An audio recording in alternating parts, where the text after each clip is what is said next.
Je m'appelle Manon Harel, j'ai 32 ans.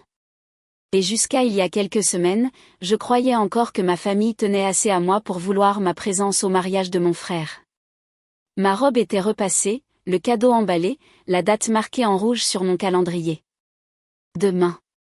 J'avais même répété ce que je dirais si l'ambiance devenait gênante, car avec ma famille, c'est toujours le cas. Alors, quand je suis passée chez mon oncle cet après-midi-là et que j'ai dit avec désinvolture que j'avais hâte d'être au grand jour, je ne m'attendais pas au regard qu'il m'a lancé. Ce n'était pas de la confusion. C'était quelque chose qui ressemblait à de l'effroi. Le genre d'expression que les gens ont quand ils réalisent que vous êtes sur le point de vous effondrer. Il n'a pas prononcé mon nom. Il n'a pas pris de gants. Il a juste dit, le mariage a eu lieu la semaine dernière. Pendant une seconde, mon cerveau a refusé d'enregistrer les mots la semaine dernière. Comme si c'était déjà passé. Comme si tout le monde y était sauf moi. J'ai senti le sol se dérober sous mes pieds, comme lorsqu'un avion traverse une zone de turbulence. Sauf qu'il n'y avait pas de retour à la normale, pas de voix du commandant pour me rassurer, juste un silence lourd et humiliant. J'ai ouvert mon téléphone et tout était là. Une célébration entière mise en ligne aux yeux du monde. Des visages souriants, des tenues assorties, des toasts, des photos de groupe, une journée parfaite, et mon absence si complète qu'on aurait dit que je n'avais jamais existé. J'aimerais pouvoir vous dire que je suis partie calmement. Mais la vérité est plus simple. Quand vous réalisez que votre propre famille a organisé une fête en vous excluant délibérément, quelque chose en vous ne se brise pas. Ça se réorganise. Et ce qui s'est passé après ce moment est la raison pour laquelle cette histoire existe. Avant de vous dire ce qu'il a dit et ce qui s'est passé après mon départ, dites-moi quelle heure est-il pour vous en ce moment? Et d'où regardez-vous cette vidéo? Je suis curieuse de voir jusqu'où cette histoire va voyager. Le lendemain matin portait un poids dont je ne pouvais me défaire. Même alors que je conduisais vers le sud, en direction du quartier pavillonnaire où j'ai grandi, mes mains restaient fermes sur le volant, mais mon esprit fonctionnait comme une machine refusant de s'éteindre. Je n'avais pas prévu ce que je dirais ni comment je réagirais. Je savais juste que je devais me tenir devant les gens qui m'avaient effacé et voir s'ils pouvaient assumer cela en face. Quand je me suis garée dans l'allée de mes parents, la maison ressemblait exactement à ce qu'elle avait toujours été, calme, ordonnée, fière d'elle-même, comme seules certaines maisons de banlieue peuvent l'être. Rien ne laissait deviner qu'un événement familial majeur s'y était déroulé sans moi, et cette normalité m'a tordu l'estomac. Je suis sortie de la voiture, j'ai marché jusqu'à la porte et j'ai entendu des voix venant du salon. Elles n'étaient ni étouffées ni hésitantes. Elles étaient claires, détendues, insouciantes. Je me suis arrêtée dans l'entrée juste assez longtemps pour reconnaître ce ton. Le ton que les gens utilisent lorsqu'ils sont confortablement installés entre eux, certains que personne d'inattendu n'entrera. Cette certitude s'est brisée au moment où j'ai franchi le seuil et qu'ils m'ont remarqué. Leurs expressions ont changé subtilement, épaules tendues, yeux plissés, une posture qui disait que ma présence n'était pas la bienvenue avant même que quelqu'un ne décide comment réagir. Je n'ai pas attendu d'invitation pour parler. Je n'ai pas attendu que quelqu'un fasse semblant d'être heureux de me voir. Je suis restée là et j'ai laissé le silence peser sur eux. J'ai demandé pourquoi la date du mariage sur mon invitation ne correspondait pas à la vraie date. La réponse n'est pas venue d'un coup, mais par de petits signes qui s'additionnent vite. Un regard fuyant, une respiration mesurée, un haussement d'épaules dédaigneux. Ce n'était pas une erreur. Ce n'était pas un problème de communication. Ce n'était pas un oubli. C'était intentionnel, et aucun d'eux n'a pris la peine de le nier. L'explication flottait quelque part entre l'agacement et la justification. On m'a fait comprendre, sans s'adresser directement à moi, que les réunions étaient plus faciles sans mon intensité, que certains moments nécessitaient une atmosphère particulière, que j'avais tendance à compliquer les choses en posant des questions auxquelles personne ne voulait répondre. Ce qui m'a frappé, c'est qu'ils parlaient comme si je n'étais pas tout à fait présente, comme si me reconnaître directement risquait de valider ma place dans un espace où ils préféraient que je n'entre jamais. En restant là, j'ai réalisé que le mariage n'était pas le début de quoi que ce soit. C'était le résultat de quelque chose qui se passait depuis des années. Ils s'étaient habitués à une version de la vie de famille où j'étais un personnage d'arrière-plan, utile en cas de besoin, oubliable le reste du temps. Et parce que je travaillais dur, que je payais mes factures, que je gérais mes urgences seule et que je ne leur apportais pas de problème, il était facile pour eux de me traiter comme une option. Je n'ai pas élevé la voix. Je n'ai pas pleuré. Le choc était passé, ne laissant place qu'à la clarté. S'ils voulaient une version de la famille où j'étais invisible, alors ils l'avaient déjà construite bien avant que j'entre dans cette pièce. Au milieu de tout cela, autre chose a fait surface, quelque chose qu'ils n'attendaient pas. Lorsque les discussions ont tourné autour des propriétés, des responsabilités et de l'argent liés au nom de la famille, j'ai vu une lueur de droit acquis que je n'avais jamais vraiment remarqué auparavant. La maison du lac, cette maison de campagne dans laquelle j'avais tant investi, celle que j'entretenais, celle dont je gérais les avis d'imposition, était évoquée comme si elle appartenait à une identité collective qui excluait automatiquement mon investissement personnel. Ce n'est pas la colère qui est montée en moi à ce moment-là. C'était la reconnaissance. La reconnaissance qu'il comptait sur les parties de moi qu'il ne reconnaissait pas. La reconnaissance que les soutenir était devenue une attente plutôt qu'une gratitude. La reconnaissance que m'éloigner de cette dynamique leur coûterait bien plus qu'à moi. Je n'ai pas argumenté. Il n'y avait rien à discuter. Leur version de la vérité avait été répétée bien avant mon arrivée.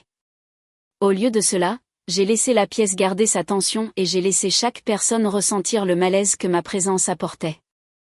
Puis je me suis détournée la première, non pas parce que j'étais vaincue, mais parce que je savais enfin que je n'avais pas besoin de continuer à faire mes preuves auprès de gens déterminés à ne pas me comprendre. En retournant à ma voiture, j'ai senti une stabilité inattendue s'installer. Il m'avait montré exactement où je me situais, et maintenant que la ligne était visible, je pouvais décider quoi en faire.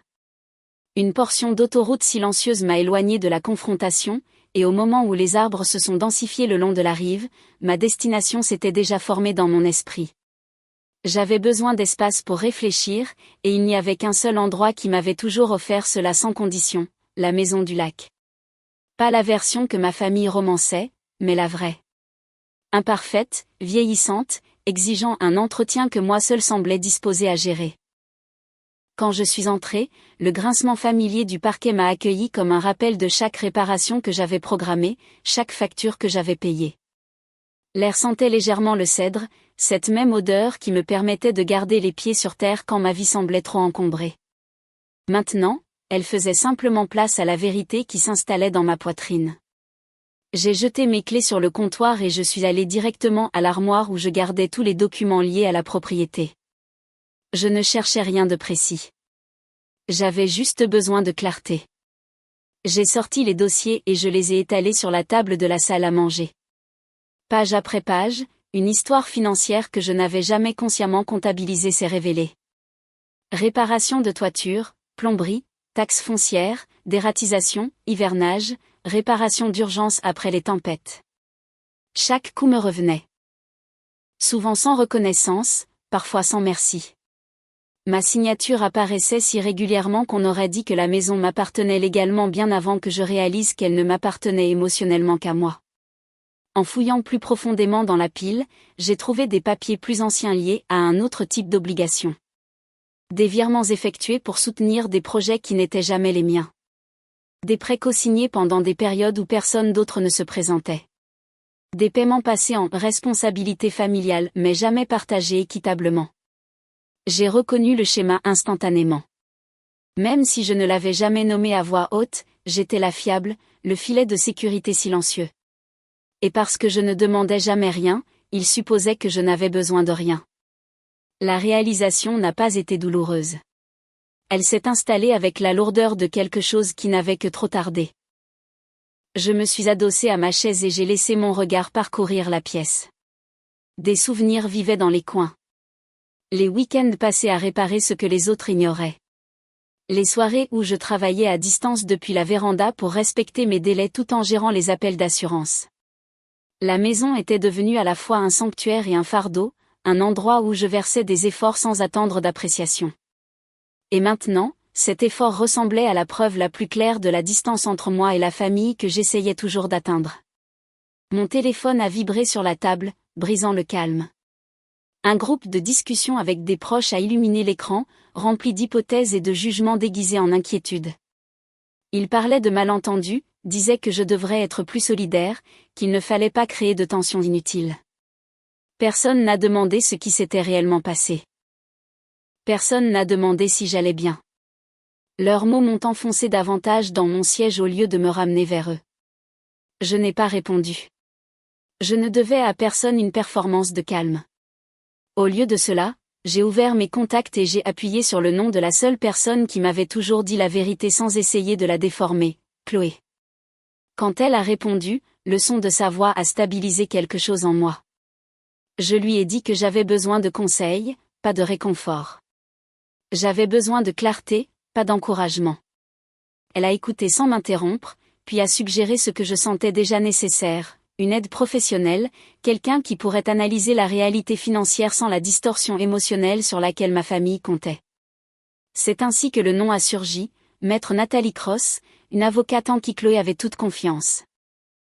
J'ai hésité juste assez longtemps pour reconnaître à quel point il était significatif de chercher de l'aide en dehors de la famille. Puis j'ai envoyé l'email de demande, joignant une brève description de ce que je voulais examiner, titre de propriété, liens financiers, obligations que je ne souhaitais plus porter seule. Quand j'ai cliqué sur envoyer, la pièce a semblé expirer avec moi. J'ai rassemblé les dossiers en une pile plus nette.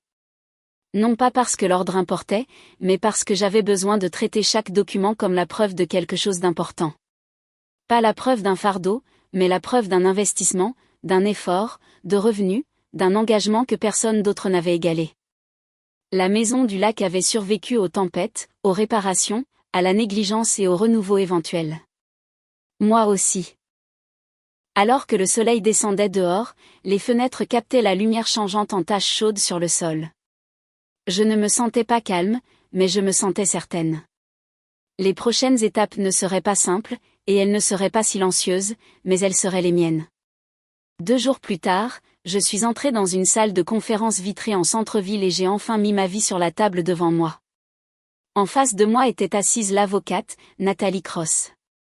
Elle a ouvert un dossier avec des gestes mesurés et a exposé ce qu'elle avait déjà examiné. Acte de propriété, avis d'imposition, contrat d'entretien, un acte notarié. Mon nom apparaissait encore et encore. Le voir imprimé sur chaque ligne transformait des années de malaise vague en quelque chose de solide. Nathalie a souligné l'acte et a tapoté la marge. Dans un langage égal et posé, elle a expliqué ce que les documents disaient déjà, juridiquement, la maison du lac m'appartenait. Les signatures qu'il avait transférées hors du nom de mes parents étaient là, à l'encre. Les factures que j'avais payées n'étaient pas des gestes généreux. Elles faisaient partie d'une propriété que j'avais déjà assumée. De l'autre côté de la table, une deuxième pile attendait. Stéphane Vasseur, le conseiller financier que Chloé avait recommandé, m'a guidé à travers les historiques de comptes et les dossiers de prêt. Des lignes de crédit ouvertes temporairement pour un proche, un financement de restaurant garanti par mes revenus, des prélèvements automatiques tirés de mes comptes chaque fois que les échéances rattrapaient quelqu'un d'autre. Il parlait dans le vocabulaire neutre des taux d'intérêt et de la responsabilité civile, mais sous les chiffres se trouvait un fait brutal, j'avais été le filet de sécurité. Le système fonctionnait parce que je ne disais pas non. Assise entre eux, je me sentais exposée et curieusement soulagée.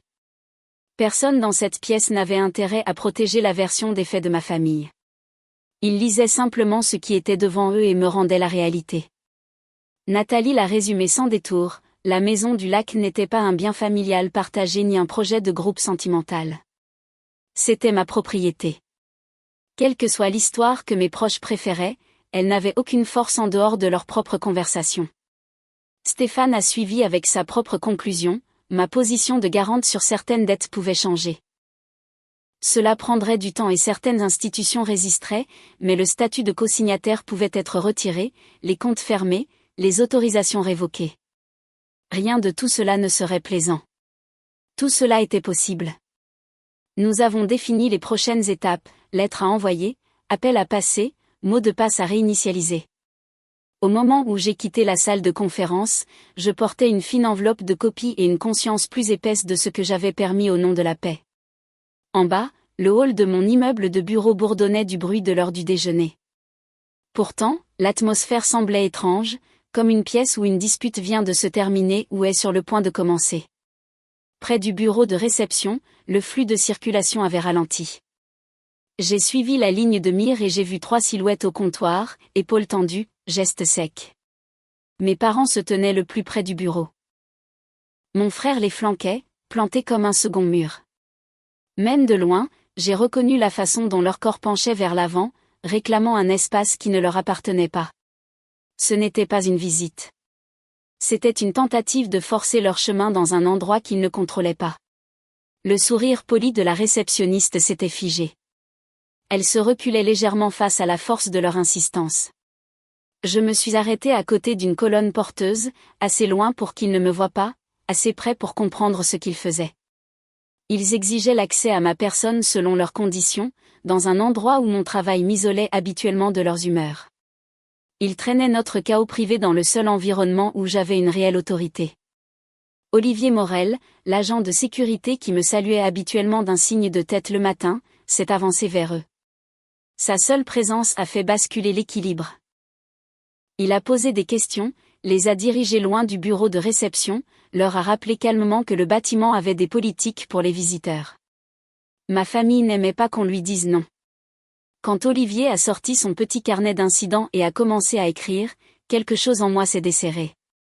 Pour une fois, quelqu'un d'autre que moi documentait leur comportement. Il y aurait une trace qui ne dépendrait pas de savoir si quelqu'un croyait ma version plus tard. Je ne me suis pas avancée pour arranger les choses ou expliquer. J'ai laissé la distance s'installer, à la fois littérale et symbolique. Ils avaient créé la scène. Ils pouvaient vivre dedans.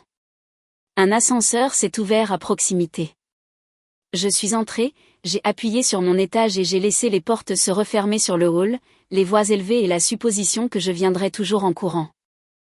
L'après-midi suivant s'est installé dans une immobilité qui semblait peu familière, et je commençais à penser que la journée se terminerait sans interruption lorsqu'une voiture s'est garée sur le gravier de l'allée. Un instant plus tard, on a frappé à la porte.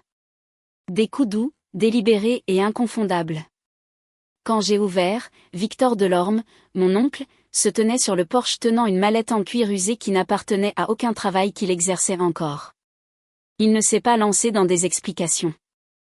Il est simplement entré et a posé la mallette sur la table, son expression portant le poids de quelque chose qu'il avait débattu de partager pendant trop longtemps. Quand il a déverrouillé la mallette, une pile de dossiers a émergé, épaisse, inégale, remplie à ras-bord. Il m'a dit qu'il avait gardé ces documents pendant des années, non par malveillance, mais parce qu'il craignait la façon dont certaines vérités seraient déformées si elles étaient laissées entre de mauvaises mains. Un dossier après l'autre a révélé des schémas que je reconnaissais mais que je n'avais jamais entièrement retracés. Des messages discutant de la façon de me convaincre de prendre en charge une facture de réparation. Des emails élaborant des stratégies pour présenter des dettes comme de petites faveurs. Des tableaux budgétaires décrivant des dépenses intentionnellement cachées avant mes visites. Il y avait même des échanges sur la maison du lac, des notes sur la dissimulation de problèmes structurels, des demandes de reporter la discussion sur les coûts jusqu'à ce que Manon soit de bonne humeur, des suggestions selon lesquelles je pourrais être persuadée de signer tout ce qui était nécessaire si on me le demandait de la bonne manière. Lire leurs mots privés, c'était comme ouvrir une porte sur laquelle j'avais passé toute ma vie à frapper. Soudain, j'étais à l'intérieur, et je ne voulais pas y être. Je n'ai pas parlé. J'ai laissé chaque page raconter sa propre histoire. Le scénario était cohérent, j'avais été traitée comme une ressource, pas comme une parente. Lorsque Nathalie Cross est arrivée plus tard dans la soirée, elle n'a pas réagi avec choc. Elle a réagi avec méthode. Elle a trié les documents rapidement, regroupant les messages par catégorie, manipulation financière, fausse représentation, tentative de transfert de responsabilité légale. Son stylo bougeait par traînette alors qu'elle construisait une chronologie à partir de ce qui avait été autrefois de petits incidents oubliables. Elle a pointé une chaîne de mai en particulier, où des réparations avaient été intentionnellement mal qualifiées pour me convaincre que des travaux mineurs étaient nécessaires alors que le vrai problème était coûteux. La divergence importait. Elle montrait l'intention. La voix de Nathalie est restée égale alors qu'elle expliquait comment des schémas comme celui-ci façonnaient l'interprétation juridique. La preuve n'était pas seulement les transactions. C'était le comportement. Un peu plus tard, Stéphane Vasseur nous a rejoints avec son ordinateur portable. Il a examiné les relevés de compte par rapport aux messages, vérifiant les dates, les autorisations et les retraits dont je n'avais jamais été informé. Là où je voyais autrefois une série malheureuse de fuites financières, Stéphane voyait une dépendance coordonnée à ma stabilité. Il a souligné le terme « stratégie d'évitement de défaut » dans plusieurs documents. Un langage que ma famille n'aurait pas écrit elle-même. Quelqu'un avait envoyé ces descriptions à un consultant financier il y a des années. Quelqu'un avait délibérément planifié comment transférer les fardeaux sur moi. Au moment où Stéphane a terminé, l'image complète s'était cristallisée en quelque chose d'impossible à excuser. Dehors, le ciel prenait la teinte profonde du début de soirée, et le lac reflétait une lueur sourde. À l'intérieur, un silence a suivi l'analyse, lourd, mais clarifiant. Nathalie a fermé le dernier dossier et a prononcé une phrase qui est tombée comme un verdict: le dossier cumulé démontre une exploitation récurrente plutôt que des malentendus isolés. Quand ils sont partis, je suis restée seule avec les preuves éparpillées sur la table. Les papiers ne m'ont pas mise en colère. Ils m'ont rendue certaine. La certitude n'était pas bruyante. Elle était stable. Au cours de la semaine suivante, les conséquences ont commencé à se propager d'une manière que je n'avais pas anticipée. Une cousine a annulé ses projets habituels avec ma mère après avoir entendu une partie de l'histoire par Victor. Une vieille amie de la famille a décliné une invitation, mentionnant qu'elle ne pouvait pas soutenir le récit raconté à mon sujet. Une distance a commencé à se former, non pas autour de moi, mais autour des personnes qui avaient longtemps cru contrôler l'histoire. Pendant ce temps, des nouvelles de Lyon me sont parvenues par des voies discrètes. Le mariage de mon frère, à peine sorti de la lune de miel, montrait des fissures. Les finances de son restaurant étaient à nouveau tendues, et sans le soutien sur lequel il comptait autrefois, la pression s'est déplacée sur sa vie familiale.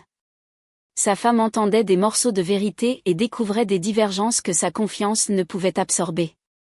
Rien de tout cela ne m'a apporté de satisfaction. Cela a simplement confirmé ce qui se passe lorsque l'échafaudage construit sur le travail de quelqu'un d'autre est retiré. À la fin de cette semaine, j'ai rédigé une directive formelle avec l'aide de Nathalie. Elle stipulait que toutes les questions impliquant la propriété, les finances ou les obligations partagées devaient passer par une représentation légale. Aucune exception. Ce n'était pas une menace ni une limite symbolique. C'était une procédure.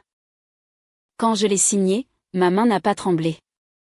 Une semaine plus tard, une lettre de la banque est arrivée avec un langage dénué de sympathie. Sans mes revenus liés à leur demande, mes parents ne remplissaient plus les conditions pour un rachat de crédit. Ils avaient compté sur une stabilité qui n'était pas la leur, et maintenant les chiffres refusaient de plier pour eux. Le week-end, j'ai appris par Victor qu'ils se préparaient à mettre leur maison en vente, réduisant leur train de vie, non par choix, mais par conséquence. Pendant ce temps, la pression s'est installée sur la vie de mon frère avec une vitesse prévisible. Son restaurant, déjà fragile, n'avait plus de tampons. Sans accès à mon soutien, les délais de paiement se sont resserrés, les fournisseurs ont exigé leur dû, et l'optimisme dont il enveloppait autrefois chaque entreprise défaillante s'est dissous. Sa femme est retournée chez ses parents pour un court séjour, bien que tout le monde ait compris ce que cela signifiait. Leur fondation s'est fissurée sous le poids de ce qu'ils lui avaient caché. Aucun de ces développements ne m'a apporté de soulagement. Ils ont simplement tracé les contours d'une vérité présente depuis des années. Lorsque quelqu'un construit sa vie sur une stabilité empruntée, l'effondrement commence au moment où le prêteur s'éloigne. Quelques jours plus tard, un message m'est parvenu demandant une conversation finale. Le ton portait une politesse prudente teintée d'urgence. J'ai accepté seulement après avoir organisé la réunion dans un espace communautaire où la neutralité n'était pas négociable. À leur arrivée, mes parents et mon frère, l'air autour d'eux semblait incertain, comme s'ils essayaient d'habiter l'humilité sans en comprendre la forme. J'ai écouté alors qu'ils faisaient des allusions indirectes à la difficulté de la situation, à la façon dont des ajustements temporaires pourraient être évités si l'accès à la maison du lac était accordé. La formulation tournait autour de la responsabilité, cherchant la sympathie sans reconnaître le mal causé. Ils n'ont pas parlé du mariage, de la tromperie ou des années d'extraction silencieuse. Au lieu de cela, ils ont fait appel à la famille, comme si le mot lui-même suffisait à effacer tout ce qui nous avait conduits ici. Leurs demandes n'ont jamais formé une question directe, mais l'attente était inratable, rouvrir la porte, restaurer ce qu'ils avaient perdu, reprendre le rôle dont ils dépendaient.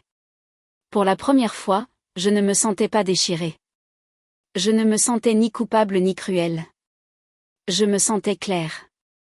J'ai expliqué, sans dureté mais avec fermeté, que la maison du lac ne serait pas disponible pour eux, à aucun titre. Que les liens financiers avaient été rompus, et non mis en pause, que les limites n'étaient pas une punition. Elles étaient la correction tardive d'une dynamique qui m'avait consumée plus que quiconque ne l'avait jamais reconnue. Leurs expressions oscillaient entre l'incrédulité et l'offense, comme si ma décision était un acte d'agression plutôt que d'autonomie. Mais je n'ai pas plié. Je n'ai pas adouci les angles pour rendre la chose acceptable. J'ai simplement tenu la ligne, celle que j'aurais dû tracer il y a des années. Quand la réunion s'est terminée, ils sont partis avec un silence qui ne portait aucune compréhension, seulement la déception que leurs attentes ne gouvernaient plus mes choix. Je suis parti sans me retourner. Le moment ne semblait pas triomphant. Il semblait définitif. Les jours ont passé avec un nouveau type de calme, celui qui n'exigeait pas de vigilance. J'ai passé des soirées à la maison du lac à apprendre à apprécier l'immobilité sans anticiper d'intrusion. Chloé venait souvent, apportant des rires qui ne portaient pas de coups cachés. Victor envoyait des nouvelles seulement lorsque c'était nécessaire, respectant les limites que j'avais fixées.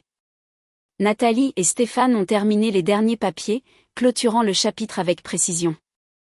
La distance d'avec ma famille ne ressemblait pas à une perte. Elle ressemblait à de l'espace. De l'espace pour construire une vie qui ne dépendait pas de leur approbation ou de leur confort.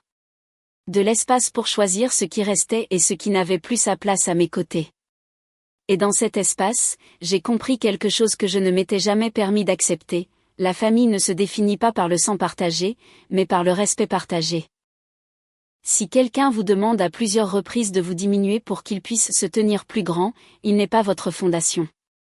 Il est votre fardeau. En marchant au bord du lac un soir, l'eau calme sous un ciel déclinant, j'ai réalisé que la plus grande conséquence n'était pas ce qu'ils avaient perdu. C'était ce que j'avais gagné. Une vie qui m'appartenait enfin. Si mon histoire vous a fait faire une pause, réfléchir ou reconnaître quelque chose dans votre propre vie, merci d'être resté jusqu'à la fin. Et avant de partir, dites-moi d'où vous écoutez. J'aimerais savoir jusqu'où ce voyage est parvenu.